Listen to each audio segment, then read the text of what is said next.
स्वागत है, आप सबका स्वागत है। और वो भी स्वागत है कि सारा संसार अब भारतवर्षी होने वाला है। आपने ध्यान दिया होगा जब हमारा जो तिरंगा झंडा है उसमें सबसे ऊपर रंग कौन सा होता है? कौन सा होता है? केसरिया। तो यही केसरिया रंग जो हमारे सामने आप सब महानुभावों की वेशभूषा कॉस्ट्यूम है, और यही कॉस्ट्यूम वास्तव में बहुत जल्द भारतवर्ष एक विश्व के रूप में परिवर्तित हो जाएगा। 5 जन शंख बज चुका है। अब किस बात की देर है? इस बात की देर है गीता ज्ञान को जन जन तक पहुंचाना। लेकिन जहाँ हम गीता ज्ञान की बात करते हैं तो उन्होंने इस सृष्टि के आदि मध्य अंत को देखा, महान भारत बनाने का एक दृश्य देखा, सारे आदि मध्य और अंत को देखा।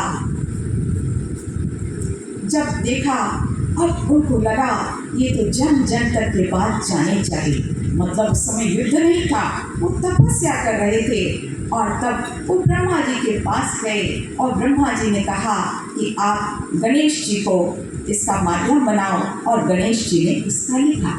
तो इसका मतलब कि अवश्य ही गीता ज्ञान बाद में लिखा गया और बहुत अंतर हो गया।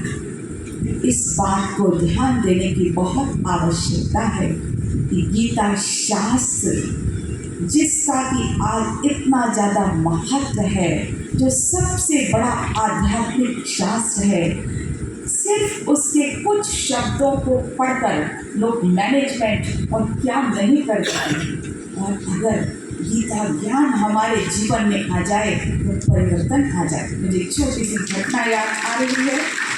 एक बार एक बहुत संपन्न व्यक्ति था, और वो संपन्न व्यक्ति, उसकी वाइफ चाहती थी कि ये जो व्यक्ति है ना उसको सत्संग के लिए जाना चाहिए, लेकिन वो तो बहुत अहंकारी था।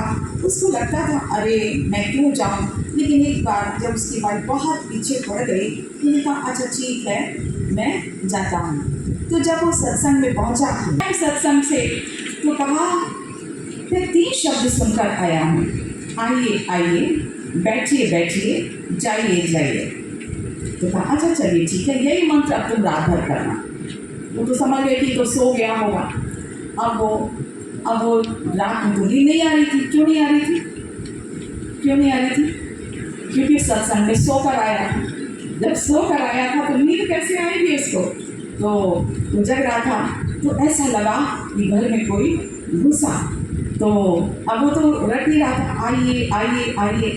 जो समझ गया अरे ये तो जरूर ये मुझे पहचान गए और आइए आइए कर रहे हैं। जैसे बैठिए बैठिए, वो और घबरा गया, ये क्या बैठिए बैठिए। और वो चोर था, लेकिन ये तो अपने मंत्र में बिजी था। और किसी कहा जब वो आया बैठिए बैठिए, अच्छा जाइए जाइए। तो महाराज जी मुझे पकड़वाना नहीं, मुझे नहीं मालूम था, और मैं सारा धन आपको दे देता हूँ। तो उसने कहा अच्छा मेरा ये मंत्र इतनी जल्दी सिद्ध हो गया, ये तो बड़ी कमाल है। और जब उसने अपनी पत्नी को बताया तो कहा देखो जब ये तुम्हारे जीवन में इतना परिवर्तन हुआ तो सचमुच अगर आप सत्य गीता ज्ञान को जान जाएंगे, जो परमात्मा स्वयं इस समय कलयुग अंत में आकर सुना रहे हैं, ब्रह्मा का समय नहीं। और कौन सुना रहा? स्वयं निराकार परमात्मा सुना रहे हैं। तो चलिए ये ज्ञान से कैसे धीरे धीरे जिस ज्ञान सुनाया परमात्मा शिव ने और चेंज हो गया, जो पिता था जो सुना रहा था उसकी जगह कुछ बदल गया, वो समझना भी बहुत ज़्यादा जरूरी है। पुनः सुना रहे हैं यह भी समझना जरूरी है, क्योंकि संसार का एक चक्र है। तो महाभारत कितने पढ़िए, कितने श्लोक में क्या लिखा है? 745 इसमें गीता गीता गीता की बात कर रहे हैं। 700 इसमें लिखा है, लेकिन महाभारत में नहीं लिखा। महाभारत में 43 चैप्टर में ये लिखा है 745 श्लोक हैं, श्लोकालय हो गए। जब ये इंडिपेंडेंट गीता है तो जरूर कुछ ना कुछ कहीं ना कहीं चेंज हुआ है।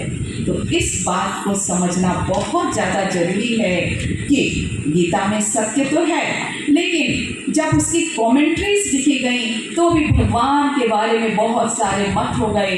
कोई अद्वैतवाद से कहने लगा मैं तो सिर्फ वही कि आत्मा परमात्मा सब ब्रह्म एक ही है। फिर विशिष्ट अद्वैतवाद आया तो रामानुजाचार्य जी उन्होंने कहा नहीं, थोड़ा अलग है। उसके बाद द्वैतवाद आया। तो गीता में आप जो पढ़ोगे, जैसे पढ़ोगे और उतने ही तो अर्थ निकल जाते हैं। तो एक छोटी सी बात सुनाकर मैं एंड करती हूँ, क्योंकि ये विषय कल भी है, जिसको उषा जी बहुत और विस्तार से ले जाएगी, क्योंकि इतना समय नहीं है ये तो घंटों का, क्योंकि इसमें बहुत सारे टॉपिक्स हैं। एक छोटी सी बात हम सुनाकर एंड करेंगे कि कैसे इस तरह से और इन बातों के कारण झगड़े होने लगे। तो एक छोटी सी स्टोरी है, आप इसको समझेंगे। एक महावत था, वो महावत हाथी लेकर एक गांव में आया और उस गांव में सब क्या थे? अंधे थे। जब सब अंधे थे तो सब अंधों ने उस हाथी को छुआ और सब ने अपना अपना अनुभव किया।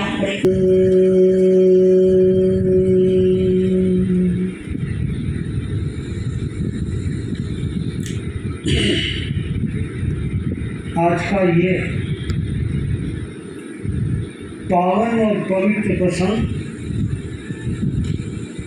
भारत की ऐसी महान विभूतियाँ सभी संत गणों को नमस्तुभ्यं नमस्तुभ्यं नमस्तुभ्यं। आदरणीय ही सही चलने का साथ करे।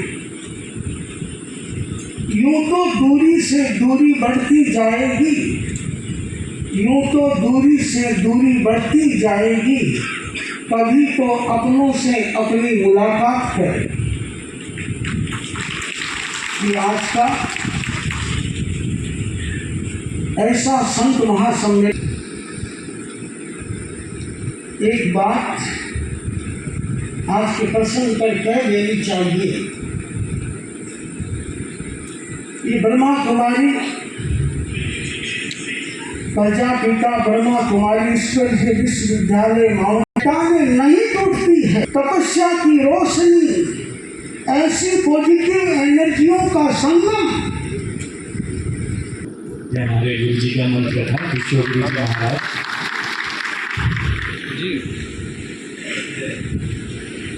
मंच पर विराजित सारे